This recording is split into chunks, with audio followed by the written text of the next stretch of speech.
Siliguri BSNL অফিসে general ম্যানেজারের হাতে মোট 6 দফা দাবিতে স্মারকলিপি প্রদান করল STSSU সংগঠন।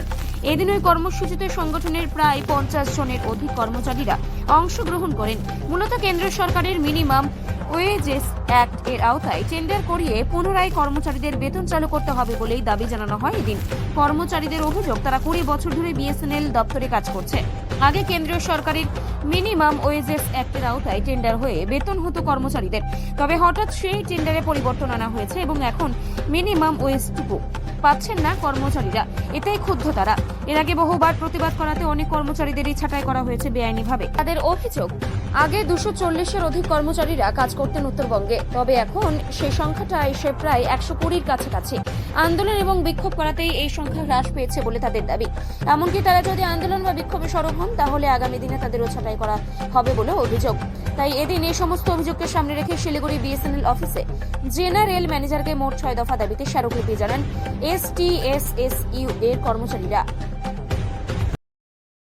আমরা বিএসএনএল এ দীর্ঘ প্রায় 20 বছর 19 বছর হয়ে গেল আমরা কাজ করছি।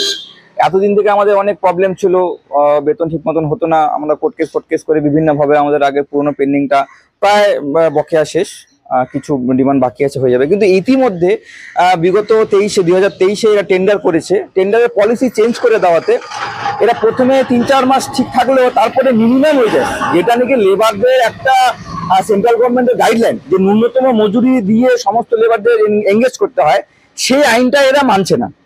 মিনিমাম ওয়েজেসটা না মেনে শিলিগুড়ি যেহেতু একটা বি ক্যাটাগরি এরিয়া হয়ে গেছে বহুদিন থেকেই, সেটাকে সি ক্যাটাগরি এরিয়ায় নিয়ে এসে দিয়ে একটা টেন্ডার করে আমাদের লেবারদেরকে ঠকানো হচ্ছে। সেটার প্রতিবাদে আজকে আমরা জিএমের কাছে ডেপুটেশন দিলাম এবং আমাদের যে কর্মী, এই কর্মীদের ইপিএফ ঠিক মতন জমা হয় না, ইএসআই এর কোনো কার্ড নেই, মানে অরাজকতার একটা চরম পর্যায়ে। মানে লেবারদেরকে কিভাবে ডিপ্লয়েড করা যাবে তার পুরো পলিসি কন্ট্রাক্টর এবং ম্যানেজমেন্টের কাছে রয়েছে। এবার আমাদের সমস্যা হচ্ছে কি, আমরা যারা লেবার, আমরা যারা কাজ করি, আমাদের ওই ক্ষুদ্র টাকায় বেতনে কাজ করে তারপরে এত কিছু আইন কানুন দিয়ে লড়াই করা। লেবার অফিস আছে এখানে, এএলসি আছে সেন্ট্রাল গভর্নমেন্টের, সে স্টেট গভর্নমেন্টেরও আছে, সেন্ট্রাল গভর্নমেন্টের আছে, কিন্তু এই এএলসিতে গিয়ে কেসগুলা ক্লোজ হয়ে যায়, ওখান থেকে সেই আবার ট্রাইব্যুনালে পাঠায়, ট্রাইব্যুনাল কলকাতায়। এবার এই 10,000 টাকা 20,000 টাকার কর্মচারীরা ট্রাইব্যুনালে গিয়ে লড়াই করে সেইটাকে পাবে, এটা মানে খুবই কষ্টকর। সেখান থেকে দাঁড়িয়ে আমরা জিএমের কাছে ডিমান্ড রাখলাম যে আপনাদের নিজেদের যে একটা গাইডলাইন আছে সেটাকে আপনারা ফলো করুন। বিএসএনএল এর নিজেদের গাইডলাইন আছে যে লেবারদের মিনিমাম যে criteria, minimum wages, social security, PF, PSI, gratuity, এগুলো দিতে হবে। এগুলো মেনে চললে পরে সমস্যার সমাধান হয়ে যায়। কি জানালেন? জিএমকে জানালাম, তার অ্যাডমিনিস্ট্রেশন যারা আছে, যারা টেন্ডার করে, তাদেরকে জানালাম। তারা কি বলবে? এবং তারা নিজেদের ঘাড়ে বন্দুক না রেখে তারা কলকাতার দিকে তারা দেখালেন যে কলকাতার থেকে সিজিএম এখনো টেন্ডার করার কোনো প্রসেস দিচ্ছে না, কোনো গাইডলাইন দিচ্ছে না।